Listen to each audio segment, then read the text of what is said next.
Hola amigos, el día de hoy vamos a ver probablemente el video más importante, si se puede decir, porque vamos a entrar ya a la sección de metodología. Entonces vamos a analizar los distintos tipos de estudio, métodos, técnicas y herramientas que se puede utilizar en una tesis para ya entrar a nuestra sección de resultados. Mi primera recomendación en esta parte, yo creo que hay dos errores muy comunes en la sección de metodología, ¿no? Muchas veces el estudiante no le da tanta importancia a la sección metodológica porque es una sección que, si ustedes se dan cuenta, es muy corta. En una tesis no tiene más de 2 páginas, en un artículo científico puede ser 2 o 3 párrafos máximo, ¿no? Sin embargo, es una parte importantísima porque es donde le decimos a nuestros lectores cómo hicimos la investigación, ¿no? Hay dos errores principales. El primer error es muchas veces el estudiante no explica con detalle lo que ha realizado, sino que hace una explicación general, no medio indica que ha hecho encuestas y se acabó el tema, ¿no? Realmente la sección de metodología debe ser muy precisa y muy detallada, explicar todo.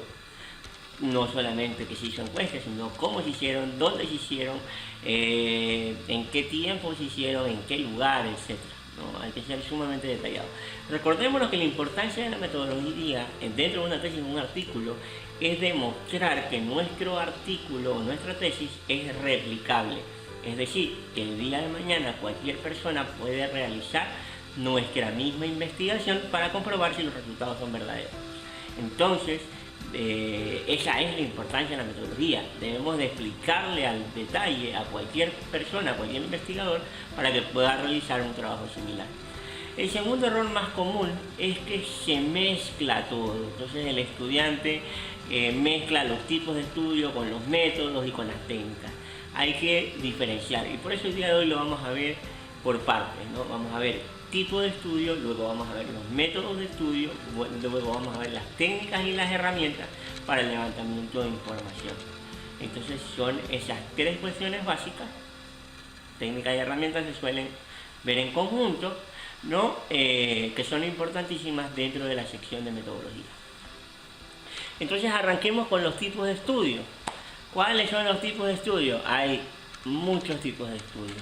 Realmente vamos a intentar de ver los principales, si se puede decir de alguna manera, ¿no? Entonces un estudio puede ser cuantitativo, cualitativo o mixto. Ya vamos a ver cuál de cada uno de ellos es. Puede ser también básico o aplicado. Puede ser también que hacemos un tipo de estudio exploratorio o descriptivo o correlacional o analítico. Podemos hacer también un estudio que sea longitudinal o que sea transversal. Y finalmente podemos hacer un estudio que sea experimental, no experimental o cuasi experimental. Ya vamos a ver cada uno de ellos, pero lo importante es que, y ojo, que faltan algunos más, ¿no? Estos son los principales. Como yo les digo a mis estudiantes siempre, con que tengan o hayan decidido sobre estos de aquí que yo les muestro, yo ya me sentiré satisfecho porque ya se verá en la tesis o en la investigación que se conoce la parte de metodología, ¿no? Entonces se van a dar cuenta, vamos a ir viendo uno por uno, que no es algo complejo. Sin embargo, la complejidad viene un poco después porque cada una de estas cuestiones se combina, ¿no? Entonces puede ser, por ejemplo, un estudio cuantitativo aplicado de tipo descriptivo, de tipo transversal y no experimental. O sea, ahí es cuando el estudiante un poco se marea y dice, uy, ¿qué es eso? No, tranquilos, entendiendo cada uno ya se vuelve más sencillo el tema. Entonces lo primero que tenemos que analizar es si en nuestro estudio vamos a usar un enfoque cuantitativo, cualitativo o mixto. El mixto es obviamente la unión entre los dos, cuantitativo y cualitativo. Entonces aquí yo quiero ser muy claro, no es que una investigación es mejor que la otra. Se tiende a creer que el estudio cuantitativo es más importante que el cualitativo. No es así. Simplemente depende de nuestra investigación, qué nos interesa más. Entonces, en el enfoque cuantitativo es numérico, la palabra mismo lo dice, ¿no? Entonces queremos realizar análisis estadístico. Estos estudios generalmente son muy ordenados y secuenciales, siguen el orden que vimos en videos pasados del método científico. ¿no? La investigación cualitativa es más desordenada, no tiene un orden específico. No por eso es menos importante, ¿no? En el enfoque cualitativo no se recolectan datos numéricos, es muy flexible el orden, ¿no? ¿Por qué? Porque muchas veces hay que regresar a etapas previas. Entonces, el que nosotros habíamos visto, por ejemplo, de estructura anterior, que decíamos que bueno, primero hacemos el planteamiento del problema, luego el marco teórico, luego la metodología y luego los resultados. En la investigación cualitativa puede ser que al momento de estar recopilando la información nos damos cuenta que tenemos que regresar al marco teórico. Entonces, esa es un poco la flexibilidad que tiene el estudio cualitativo. ¿Cuándo uso el uno? ¿Cuándo uso el otro? En lo personal considero que es un tema de qué es lo que quiero alcanzar con mi tesis. Yo creo que es un tema de profundidad. En la tesis cualitativa yo voy a ganar en profundidad de analizar un problema o una situación. En la tesis cuantitativa voy a perder esa profundidad, pero voy a ganar en alcance, ¿no? Por ejemplo, quiero hacer una tesis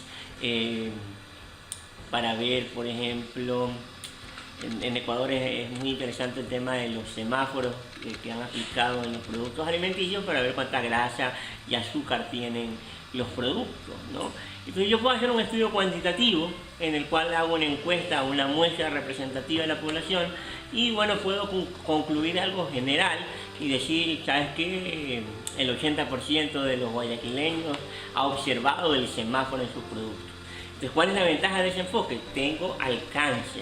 Como hice encuestas a una muestra representativa, puedo decir que el 80% de los guayaquileños sí ha visto ese empaque. El semáforo en el empaque. Sin embargo, se dan cuenta que a través de una encuesta los resultados son muy puntuales. No puedo llegar al que el 80% digo esto, o la gente contestó sí o no, encuestas con preguntas cerradas. No tengo mucha profundidad. En cambio, en un artículo cualitativo puedo profundizar, no tantos casos, no 200 o 300 encuestas, unas 7 o 10 o 15 entrevistas. No voy a tener ese alcance, pero voy a tener un conocimiento muy profundo sobre lo que opinan las personas respecto a este semáforo. Entonces, en la misma investigación se puede realizar con esos dos enfoques. De hecho, yo escribí, por ejemplo, un artículo con enfoque cualitativo sobre el tema que les estaba mencionando. Entonces entrevisté a, no recuerdo ahora, 15 madres de familia, me parece que eran, ¿no? Entonces pude, a través de la conversación con ellas, entender qué significa para ellos el semáforo, qué significa para ellos un producto que tiene un semáforo con todas las categorías rojas, ¿no? Entender o tratar de analizar su perspectiva global. Entonces eso me da mucha más información que preguntarle a las personas sí o no, si está de acuerdo o en desacuerdo, etc. Entonces, de nuevo, no es un tema de que la investigación cuantitativa es más importante que la cualitativa, o al revés, sino es de qué es lo que quiero lograr. Entonces, en función de mis objetivos de investigación, debo definir el enfoque que más me conviene, ¿no? Luego, si queremos analizar, si queremos hacer un estudio básico o aplicado, en el estudio básico lo que queremos es producir nuevo conocimiento y teorías. En cuanto a los estudios exploratorios, descriptivo, correlacional o analítico, debemos de tomar en cuenta que se trata de un proceso. Es decir, cuando investigamos un tema, este comienza como exploratorio, la primera vez que abordamos algo, no hay muchos estudios sobre el tema, entonces estamos preparando el terreno para futuros estudios. Luego viene el análisis descriptivo, el tipo de estudio descriptivo. En este tipo de estudio lo que se busca es describir un fenómeno, describir una situación, un contexto, un problema, ¿no? Entonces, la palabra mismo lo dice, lo que queremos es mostrar lo que está pasando. Una radiografía de una situación particular. Generalmente una tesis de grado, por ejemplo, puede ser descriptiva. Mostramos lo que está pasando en una empresa. Por ejemplo, puede ser que hacemos una tesis sobre los gustos y preferencias de los consumidores de un mercado específico. Lo que estamos haciendo es describir sus variables, ¿no? Entonces describimos su edad, sus gustos, dónde compra, cuándo compra, para qué utiliza el producto, etcétera. Lo que estamos analizando es, o lo que estamos haciendo es mostrando una fotografía de nuestro cliente objetivo. Eso sería una tesis descriptiva. En la tesis correlacional, como ya vimos cuando planteamos las hipótesis, lo que buscamos es analizar si existe una relación entre una variable y otra. Entonces, por ejemplo, en una tesis de las ciencias administrativas, podemos analizar si existe una relación entre, por ejemplo, las ventas de un trabajador, ¿no? Y el uso de un bono o de una comisión específica, ¿no? Entonces nos interesa en el mundo administrativo ver si existe realmente una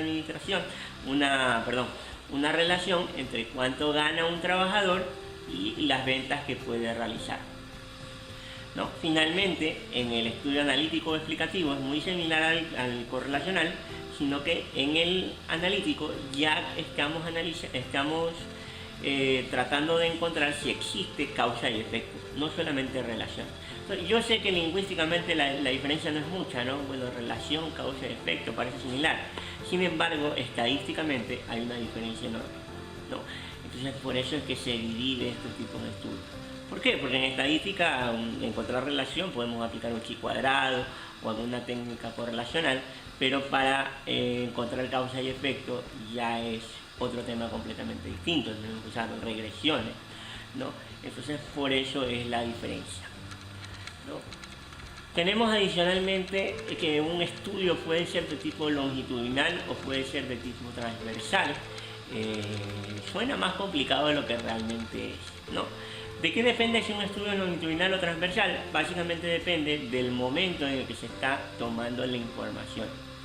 Si yo tomo información en un momento puntual, en este momento, por ejemplo, cuando hago mis encuestas, eso es un estudio transversal. Lo que se está midiendo es lo que está pasando en este momento. Si al revés yo selecciono información durante un periodo de tiempo, ya estamos hablando de un estudio longitudinal, porque estamos recolectando la información en diferentes momentos dentro de un rango de tiempo, ¿no? Por ejemplo, si yo quiero hacer un análisis de